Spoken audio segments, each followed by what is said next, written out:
రోజున round table సమావేశంలో పాల్గొంటా ఉన్నాం. అనేక మంది నాయకులు, రైతులు ఈ కార్యక్రమంలో పాల్గొంటా ఉన్నారు. అందరి ఆశా ధ్యాస ఒకటే, రాయలసీమకు నీళ్లు రావాలి, అనంతపురం జిల్లాకు నీళ్లు రావాలి. రాష్ట్రాల విభజన జరిగిన నేపథ్యంలో నికర జలాలు కూడా పంచబడాలన్నదే ఇక్కడ ఒక డిమాండ్ నడుస్తూ ఉంది. అది కరెక్ట్ కూడా నమ్ముతా ఉన్నాం.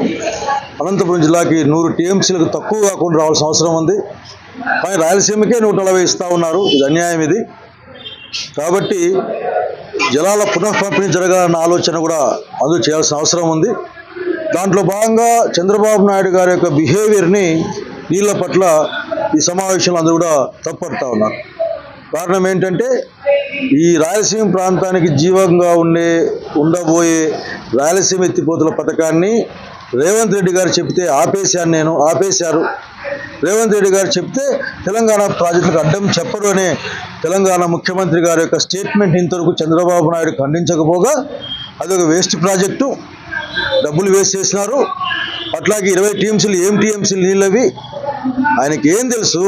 వ్యవసాయం చేస్తే కదా 20 టీఎంసీలు నీళ్ళంటే ఆఖరికి ఎట్లా దాదాపు 2 లక్షల ఎకరాల పైన వస్తాయి నీళ్ళు. నాకు తెలిసి 10,000 వేసుకుంటే ఒక టీఎంసీకి. అసలుకి తెలియని తరంతో మాట్లాడే ప్రయత్నాన్ని చేస్తూ ఉన్నారు తెలుగుదేశం పార్టీకి, అధికార పార్టీ వాళ్ళు. ఇది మంచిది కాదు.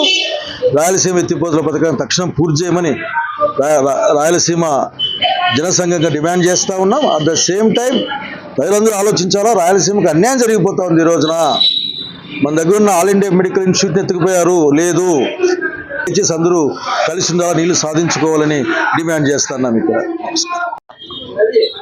ఈరోజు రాయలసీమ ప్రజలు పూర్తి స్థాయిలో ఇబ్బంది పడుతున్నారు. ఈరోజు ఏదైతే చంద్రబాబు నాయుడు ముందు నుంచి కూడా ఒకటే ధోరణిలో ఉన్నాడు, రైతాంగమే దండగా అనే విషయం పైన చంద్రబాబు నాయుడు స్టాండ్ ఏదైతే మరొక్కసారి రాయలసీమ జిల్లాల ప్రజల పైన భారం పడడం జరుగుతుంది. ఏదైతే లిఫ్ట్ ఇరిగేషన్ ఉందో ఎత్తిపోతల పథకాన్ని దాన్ని అటు సైడ్ తెలంగాణ ప్రభుత్వంతో కుమ్మక్కై ఏదైతే ఇతను ఓటుకు నోటు కేసు విషయంలో ఏం జరుగుతుందో తెలియదు. కానీ రాజధాని 10 సంవత్సరాలు హైదరాబాద్లో ఉండాలని చెప్తే హైదరాబాద్ నుంచి రాజధానిని కమిషన్ల కోసం మార్చినటువంటి అత్యంత పెద్ద ముఖ్యమంత్రి ఎవరు ఉన్నారంటే నారా చంద్రబాబు గారు అనేసి మరొకసారి తెలియజేసుకోవచ్చు. ఈరోజు రాయలసీమ ప్రజలు, ఆ రైతాంగం కూడా కొంచెం ఏదో అభివృద్ధి చెందుతున్నారంటే మరొకసారి వీళ్ళంతా అభివృద్ధి చెందితే మళ్ళీ ఏ రకంగానే ఇబ్బంది అవుతుంది.